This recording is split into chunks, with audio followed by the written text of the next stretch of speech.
Okay, hey guys, what's going on? My name is Ltzonda, and today, whilst I had my PC open, I thought, you know what, I'm gonna give you guys a quick view and kind of give you a little lowdown on the inside of my PC. Obviously, it does need a little bit of a clean already. There's some dust mess on it. So what I have ordered is I've ordered some of the sprays so you can spray in there and keep it all clean and tidy. But fortunately, the inside doesn't actually look too bad because obviously it's got anywhere where there's kind of gap, it normally has a few filters and stuff. Maybe not there, but I know there's one at the front. There's kind of clothy, filtery bit or whatever you call it in there.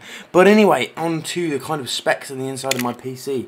I thought I'd give you guys a quick kind of lowdown and let you have a quick cheeky peek of inside this beaut. First of all, inside we have a big chock-off cooling, whatever you want to call it, cooling head.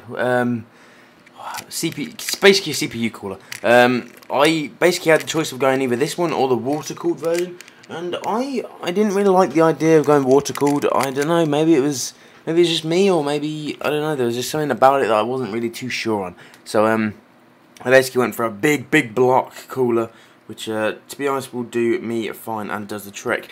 We've got a big fan at the back, we've got a big fan at the top, we've got a big fan at the bottom. Inside just there we have the two AMD Radeon 7870s in crossfire.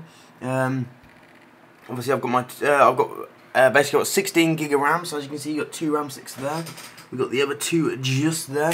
PC Specialist, I want to say thank you for your very neat and tidy wiring. It does look BEA beautiful inside there. And obviously we've got the motherboard at the back. Inside there we have a Kingston 120 gig SSD. And then we obviously have a big 1 terabyte hard drive, and we also have some extra space at the bottom if we want to add any more. So basically, the motherboard is the it's an Asus one, I believe. It is an Asus one. It's called the LEX79, something like that. A lot of random numbers, but it is the Pro version. So the next one up basically has like another slot in there somewhere. But then again, are you really going to be able to fit a graphics card in that tiny little slot just there? Also has another fan just there and one on the other side. There's a nice little glass roof case, as you can see there, to basically let you see into the beaut itself. And obviously the board itself does have another option to add another 4 slots for RAM. So if I wanted to, I could add more of the RAM and up it up to 32 or even 64 gig if I really wanted to. Because at the moment these are 4 gig cards, so I've got 4 gig slot, whatever you want to call them. So I've got 4 gig. It's Kingston HyperX Beast. It is the 2400 megahertz model or whatever, which is like the best of the best apparently. So that is what I went for. I have an i7-3820 in there, which is a pretty nice processor. Eventually I will upgrade to the 3930K, which is it's the 6-core one. I want to go for that eventually, and maybe I may upgrade the graphics cards eventually and probably go for either two 7950s, or if I can stretch to afford it, it'll go for two 7970s. But at the moment, this thing is absolutely beastly and I love it. It really does every job I need it to perfectly. I would not personally need any higher specs at the moment in time. It runs all games on Ultra with my triple screens. As you can see, they're not like set up at the moment, purely for that I moved it all out of the way to try and get this little video done just in here for you guys.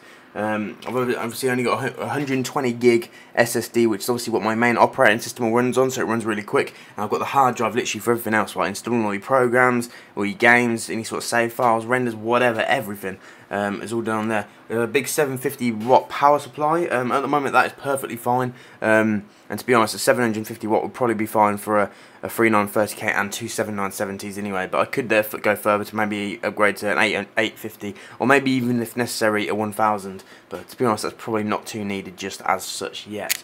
But overall, guys, I am very happy for this. This did cost me £1,300 and something pounds, or close to the 1,400 mark, which for in dollars is probably about $2,200 plus, maybe around about that sort of mark there you're looking at. But overall, guys, I'm very happy with this, and lucky enough the bank of Daddy gave me a loan and I have to pay him back monthly, so I want to say big thank you to Dad. There we go, guys. This is it. This is the beast itself. I kind of hope you've enjoyed this kind of quick specs video. If I can kind of show you what the case is like. It is a Zalman Z11. A little bit dusty on top, but there you go, there you go. Oh, that is horrible. That is dusty, man. That is dusty. And then obviously around the back you can see around there. But yeah, it looks pretty cool, and there's the blue on the wall, as you can kind of see in the corner. It looks See the corner just up there. But anyway, this is it, guys. So I want to say thank you very much. Hope you've enjoyed this video. Hit your PC specs in the description below, guys. I'd love to see what you guys are running and any sort of upgrades you would recommend or anything that you think could be done better.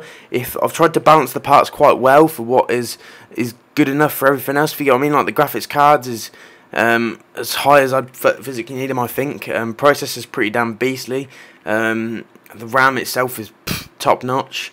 So yeah, what do you guys recommend for a next further upgrade if I can actually ever afford it? So thank you very much, guys. I hope you've enjoyed this video. My name is Ltzonda. Thank you very much. Goodbye.